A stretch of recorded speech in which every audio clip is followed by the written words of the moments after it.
दूसरा चरण इस सत्ता के संघर्ष का पूरा हो गया है। मैं हूं प्रवीण तिवारी और अगले आधे घंटे हम बातचीत करेंगे अपने कई मेहमानों के साथ, जिसमें हम जानने की कोशिश करेंगे दूसरा चरण किस ओर इशारा करता है। अब 2 चरण का मतदान हो गया, कई राज्यों में आप ये समझ सकते हैं कि मतदान का कार्य संपूर्ण हो चुका है। लोकसभा चुनाव के दूसरे फेज में 13 राज्यों की 88 सीटों पर वोटिंग खत्म हो गई है। इसके साथ ही 1202 उम्मीदवारों की किस्मत ईवीएम्स में बंद हो गई है। पहले फेज की तरह दूसरे फेज में भी कहीं बंपर वोटिंग हुई है तो कहीं कम वोटिंग हुई है। पश्चिम बंगाल, त्रिपुरा, असम, मणिपुर और छत्तीसगढ़ में बंपर वोटिंग हुई तो यूपी, बिहार और राजस्थान में कम वोटिंग हुई है। त्रिपुरा में 78% वोटिंग हुई है, पश्चिम बंगाल में 72% वोटिंग हुई है, जबकि यूपी में सबसे कम 53% वोटिंग हुई है।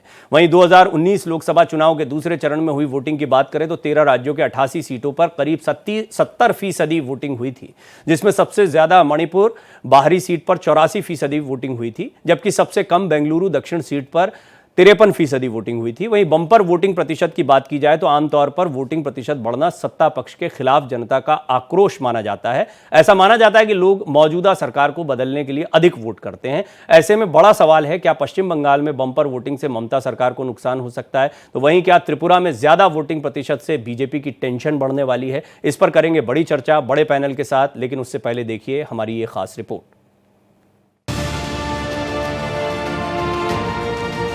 लोकसभा चुनाव के दूसरे फेज में 13 राज्यों की 88 सीटों पर वोटिंग खत्म हो गई है। इस फेज में पश्चिम बंगाल में हिंसा और कुछ जगहों पर छिटपुट घटनाओं को छोड़कर मतदान शांतिपूर्वक संपन्न हुआ। लेकिन पहले फेज की तरह ही दूसरे फेज में कहीं बंपर वोटिंग हुई तो कहीं वोटरों में जोश कम देखने को मिला। वहीं कई दिग्गजों ने अपने मताधिकार का इस्तेमाल किया। इसके साथ ही दूसरे फेज में 1202 उम्मीदवारों की किस्मत ईवीएम में बंद हो गई है। पश्चिम बंगाल, त्रिपुरा, असम, मणिपुर और छत्तीसगढ़ में बंपर वोटिंग देखने को मिली, तो वहीं कर्नाटक और जम्मू और केरल की सभी सीटों पर अच्छी वोटिंग हुई। लेकिन यूपी, बिहार और राजस्थान में वोटरों का जोश कम देखने को मिला। ऐसे में बड़ा सवाल, बंपर वोटिंग से किसे फायदा होगा? पश्चिम बंगाल में पहले फेज की तरह दूसरे फेज में बंपर वोटिंग का मतलब क्या है? क्या ममता सरकार के खिलाफ मतदाताओं का आक्रोश है या फिर ममता को इसका फायदा मिलेगा? तो वहीं त्रिपुरा और असम में दूसरे फेज में बंपर वोटिंग हुई है, तो क्या इससे बीजेपी को फायदा होगा या नुकसान होगा?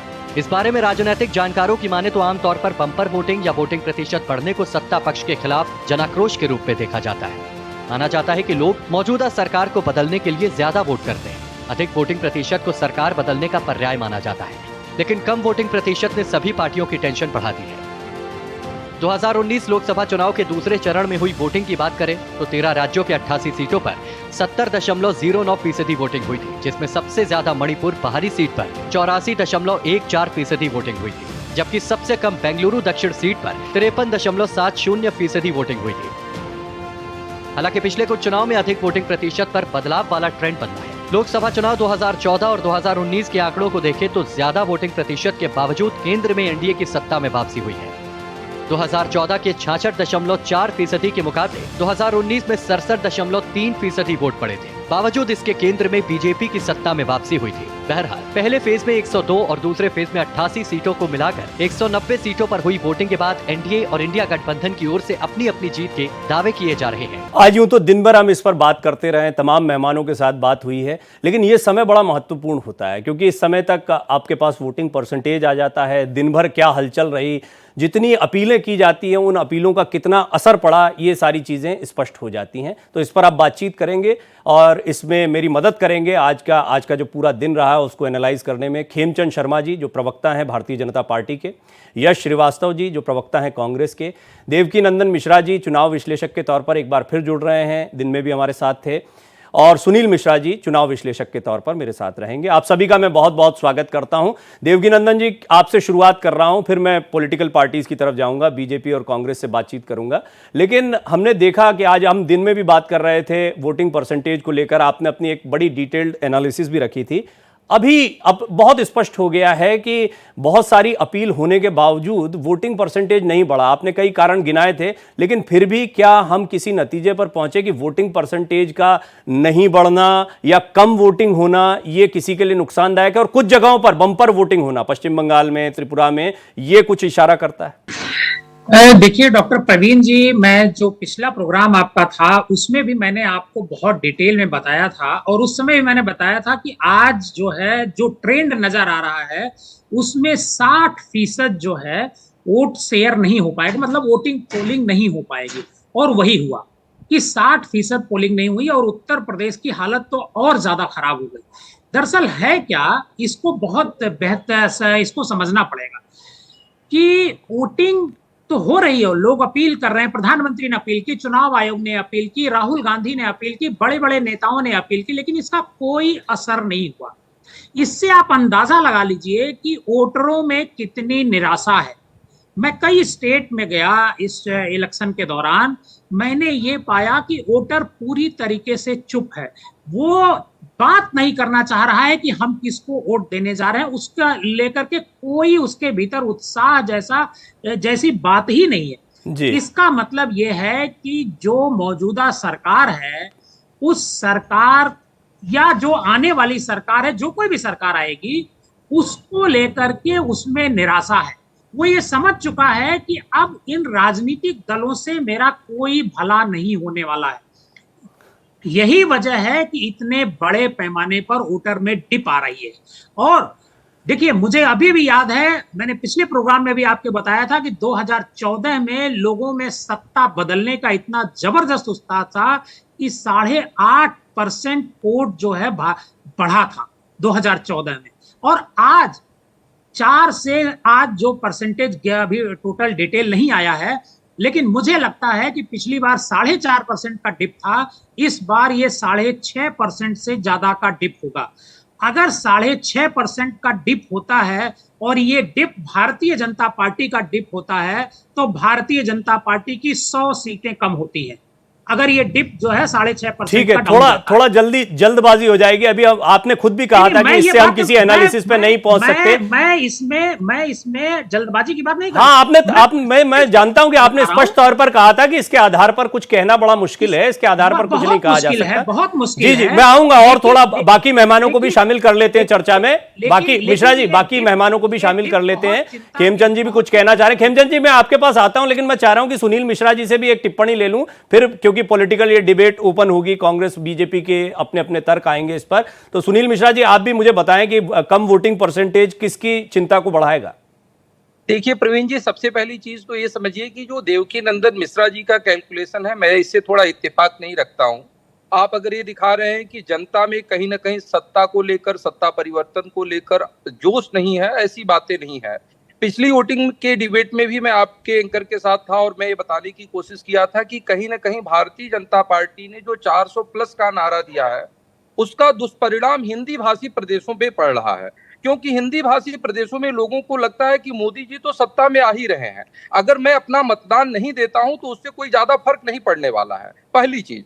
दूसरी चीज, अगर आप पश्चिम बंगाल की बात करें, त्रिपुरा की बात करें, जहां पे वोटिंग परसेंटेज बढ़ा है, तो भारतीय जनता पार्टी पिछले 10 सालों से प्रो कैम्बेंसी की बात कर रही है। वो ये बताने की कोशिश करती है कि जहां पे हमारी सरकार है या जहां पे सरकारें हैं, सरकार के समर्थन में लोग आकर प्रो कैम्बेंसी में वोटिंग्स करते हैं।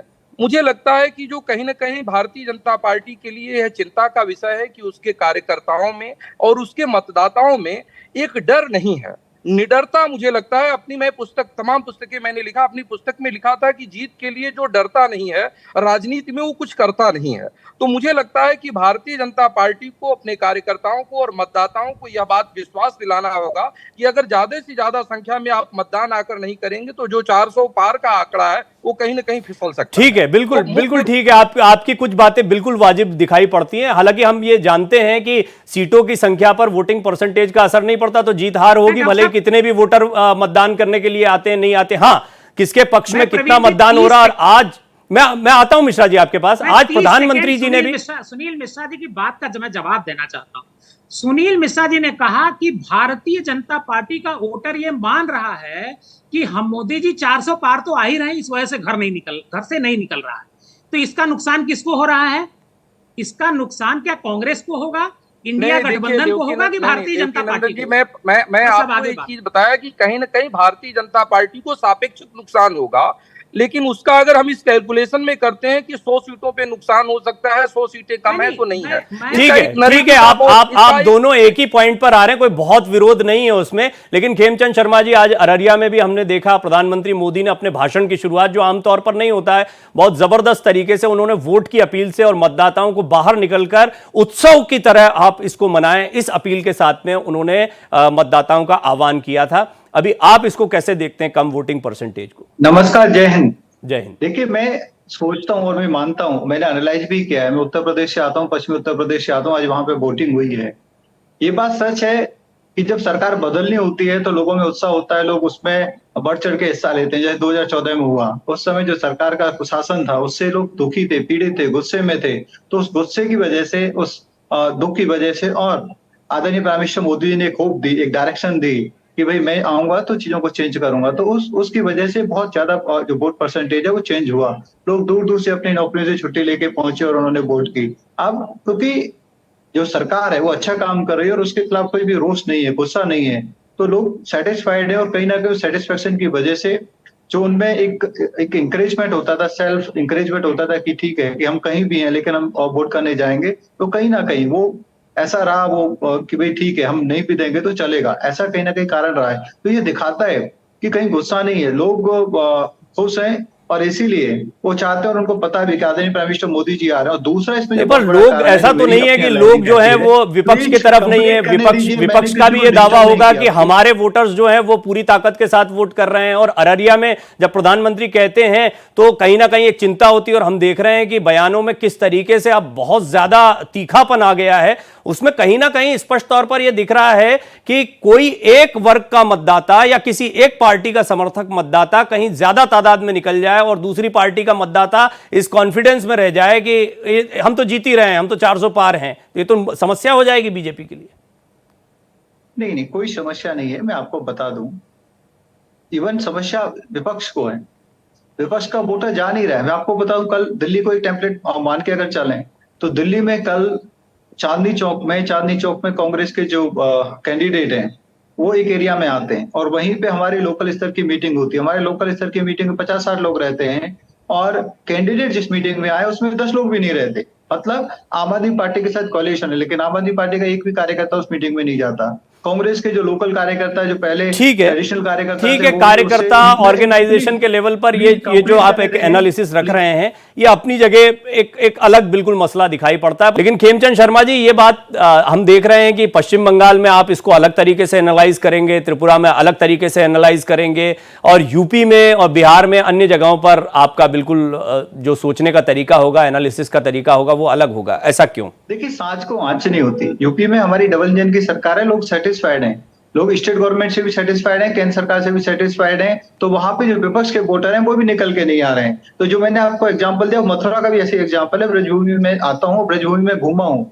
तो वहां पे जो विपक्ष के कैंडिडेट है उनके लिए कोई वोट डालने नहीं चाहता, क्योंकि उनको पता है हारेगा, शॉर्ट हारेगा और पिछले से ज्यादा रिकॉर्ड से हारेगा। तो वही स्थिति वहां पे। लेकिन बंगाल में लोग चाहते हैं कि दीदी का राज खत्म हो, दीदी को एक भी सीट ना मिले। भारतीय जनता पार्टी वहां पे मैक्सिमम सीट जीत के आए और उसी उत्साह में भारतीय जनता पार्टी के समर्थन भी बढ़ चढ़ के हिस्सा ले रहे हैं। और दीदी, क्योंकि दीदी ने एक विशेष वर्ग को अपील करने की कोशिश की है, उन्होंने बहुत सारे फेक वोट बांग्लादेशी, रोहिंग्या के बनवा रखे हैं। तो वो ठीक है, आपने एक एग्जाम्पल के जरिए इसका जवाब दिया। क्योंकि यश जी हमारे साथ जुड़ गए, समय बड़ा सीमित रहता है, तो मैं थोड़ा मौका देना चाहता हूं कि वो अपनी बात कह लें। खेमचंद जी, मैं आऊंगा दोबारा आप अपनी बात को पूरा कीजिएगा। यश जी, आप अपनी बात शुरू करें। प्रवीण जी, उम्मीद है मेरी आवाज आ रही है। जी, आ रही है आपकी आवाज जी। तो देखिए, सवेरे मैं एक टीवी डिबेट में था, तब गजेंद्र सिंह शेखावत जी के बारे में वो बता रहे थे। तो गजेंद्र सिंह शेखावत जी भी हिंदू मुसलमान की बात कर रहे थे। उसके बाद मैंने दिन भर देखा तो सवेरे से अलग अलग लोग, कन्नौज से सुब्रत पाठक बात करते हैं, वो भी मुसलमानों के खिलाफ बोलते हैं। एक विशेष धर्म के खिलाफ कुछ अजीब सा माहौल बनाया जा रहा है। हमारे नरेंद्र मोदी जी 19 तारीख को कहते हैं कि भाई मोहम्मद शमी की तारीफ करते हैं, उसके बाद कहते हैं कि संसाधन बांट दिए जाएंगे जिनके ज्यादा बच्चे होते हैं, जो घुसपैठी हैं, और उसके बाद अगले भाषण में हज कमेटी की बात करने लगते हैं। उसके बाद आज फिर एक खबर आती है कि अमरोहा में एक पुलिस वाले का मैसेज गलती से एक मीडिया ग्रुप में शेयर हो गया, जहां पे उनसे ये अनुरोध किया है किसी ने कि भाई मुस्लिम बहुल इलाके में वोटिंग ज्यादा हो गई है, कुछ कीजिए। और उसके बाद कई सारे उदाहरण हैं। चिक्काबल्लापुर कर्नाटक में एक के सुधाकर हैं, उनको फ्लाइंग स्क्वाड ने पकड़ा है, करीब 5 करोड़ रुपए कैश उनके पास मिला है। तो बात यह है कि वोटिंग परसेंटेज निश्चित रूप से, और जो अभी शायद मुझे विजुअल्स नहीं दिख रहे हैं, लेकिन देवकीनंदन जी जो कह रहे थे कि वोटर में एक निराशा है, तो वो किस पार्टी का वोटर है मैं क्लेम नहीं करूंगा। इतना जरूर पक्का है कि जो वादे करके ये लोग वर्तमान सत्ताधारी सत्ता में आए थे, उन वादों की जगह अब उनने बिल्कुल घुमा दिया और जनता को खूब इनने बेवकूफ बनाया। तो जनता में निराशा है या रोष है वो तो नतीजे बताएंगे, लेकिन ये पक्का है कि यदि खेमचंद जी को इतना ही कॉन्फिडेंस होता तो ये मणिपुर की बात भी करते। मणिपुर की बात इनकी पूरी पार्टी नहीं कर पा रही। तो दूसरे चरण के चुनाव के बाद मैं इस देश में जितने भी लोग आपका ये प्रोग्राम देखेंगे, और आपसे भी, हम सभी से मैं ये निवेदन करूंगा कि डराने वाला असल में खुद डरता है, उससे डरने की जरूरत नहीं है।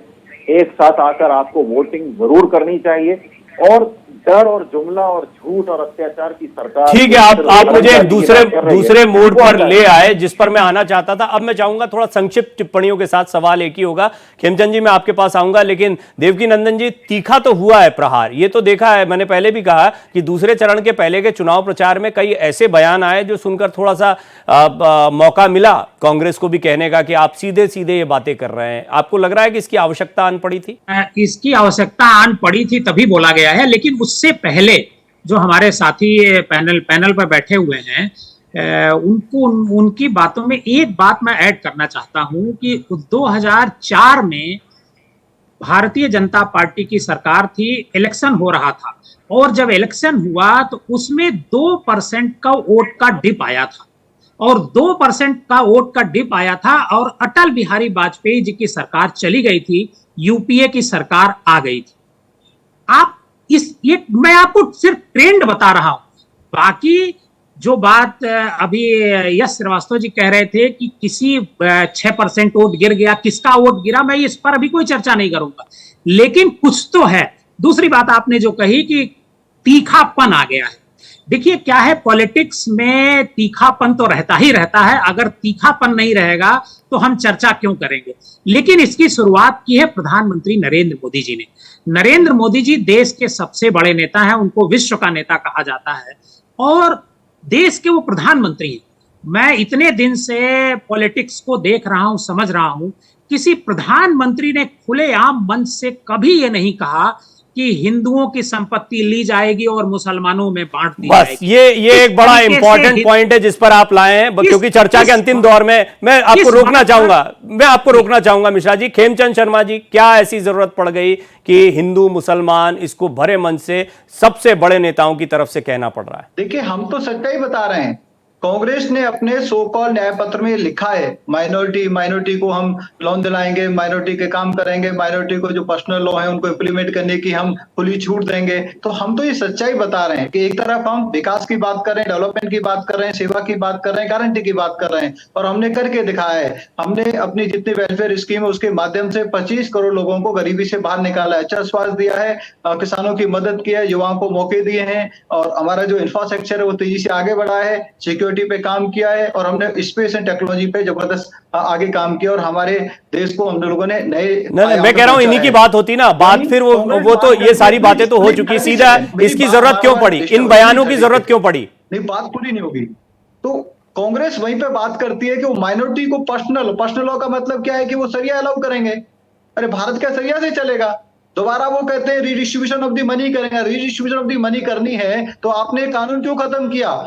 इन्होंने तो रोजगार की भी बात की है, दूसरी अन्य बातें भी करी हैं, लोगों के अकाउंट में पैसा भेजने की बात भी की है। वो भी हिंदुओं के पैसे को लेके मुसलमानों में डिवाइड करना चाहते हैं, बांग्लादेशियों में डिवाइड करना चाहते हैं, ठीक है, कैसे चलेगा ये? ठीक है, मैं आता हूं यश जी। चलिए यश श्रीवास्तव जी, आप अपना कमेंट करें, फिर मैं सुनील जी आपके पास आता हूं। देखिए, स्पष्ट है, जो मैं कह रहा था उसकी पुष्टि खेमचंद्र भी लगातार कर रहे हैं और भाजपा पूरी कर रही। सवाल सिर्फ इतना है, इस वोटिंग में, इस पूरे चुनाव में देश को ये देखना होगा कि देश संविधान से चलेगा या हिंदू मुसलमान की ये व्हाट्सएप छाप बातों से चलेगा। हमने कहीं भी नहीं किया है जिस पर हमें झूठ साबित करके दिखा दे। देश रोजगार, महंगाई से निजात, महिलाओं का सम्मान, किसानों का हक, सबके लिए न्याय मांग रहा है। और ये जुमलेबाजी, झूठ और ये 2000 ठीक है सुनील मिश्रा जी, फाइनली क्या आपको लगता है इसकी जरूरत थी और क्या इसका कोई असर पड़ेगा दूसरे चरण के प्रचार के दौरान? देखिए प्रवीण जी, दो चीजें हैं, आप समझ लीजिए। सबसे पहली चीज तो जो कहीं ना कहीं चुनावी विश्लेषक आपके देवकीनंदन मिश्रा जी ने 2004 की याद दिलाया। 2004 का अगर आपको लोकसभा चुनाव याद हो तो कहीं ना कहीं इंडिया साइनिंग का जिस तरह से कैंपेन की गई थी उसका मतदाताओं पे एक प्रभाव पड़ा था और लोगों को लगा कि अटल बिहारी वाजपेयी की सरकार आ रही है, इसलिए अगर मैं मतदान नहीं करता हूं तो कोई खास फर्क नहीं पड़ेगा। जो कहीं ना कहीं 400 पार का आंकड़ा जो हम बोल रहे हैं, भारतीय जनता पार्टी के लोग बोल रहे हैं, उससे मतदाताओं को तो छोड़ दीजिए। मैं ग्राउंड पे हूं, अभी भी मैं महाराष्ट्र की एक असेंबलीज में हूं, ग्राउंड पे हूं, तो जहां पे मतदाता भी कहीं ना कहीं मतदाता के साथ इनका कार्यकर्ता भी कैजुअल है कि ठीक है सरकार तो आ रही है। दूसरी चीज ये समझिए, इस पूरे लोकसभा चुनाव 2024 में देखें तो कहीं ना कहीं बैटल ग्राउंड में मुद्दे डिसाइड नहीं हो पाए। 2014 का लोकसभा चुनाव देखें तो कहीं ना कहीं एक महंगाई की बात हो रही थी, कहीं ना कहीं करप्शन की बात हो रही थी। 2000 वेरी वैलिड पॉइंट, आपने बहुत सही एनालिसिस रखी है, क्योंकि दो बार जब आप टेन्योर पूरा कर लेते हैं, आप उपलब्धियों की बात करते हैं, तो आपके पास में फिर बहुत कम चीजें रह जाती हैं। तो खेमचंद शर्मा जी, अभी भी कांग्रेस के पुराने दिनों को याद करना पड़ता है, उनके भ्रष्टाचार की बात करनी पड़ती है 10 साल बाद, और फिर ये हिंदू मुसलमान वाली बात भी आ जाती है। और लब्बो लुबाब ये है कि आपका कार्यकर्ता निकला नहीं। मिश्रा जी, क्योंकि मैं अंतिम दौर में हूं, एक फाइनल टिप्पणी बहुत जरूरी है। बीजेपी की तरफ से बहुत सारे सवाल आ गए तीनों के। कार्यकर्ता निकला है, सिंपैथाइजर निकला है, वोट भी मिल रहे हैं, वोट मिलेंगे भी और एक्स्ट्रा भी वोट मिल रहे हैं। विपक्ष का वोटर घर बैठा हुआ है, हताश है, निराश है, इसीलिए जो विपक्षी वोटिंग है वो कम हुई है। और आप देखेंगे जब रिजल्ट आएंगे तो आपको पता ये बात चलेगा। सही है, 100 की सीधी बात कि नतीजे आएंगे तब स्पष्ट हो जाएगा, लेकिन फिर भी हमने कुछ एनालाइज करने की कोशिश की, आप लोगों ने मेरा सहयोग किया, इसके लिए मिश्रा जी मैं आपका बहुत बहुत धन्यवाद करता हूं, सुनील जी आपका बहुत धन्यवाद करता हूं, यश आपका बहुत धन्यवाद, खेमचंद जी आपका बहुत बहुत धन्यवाद।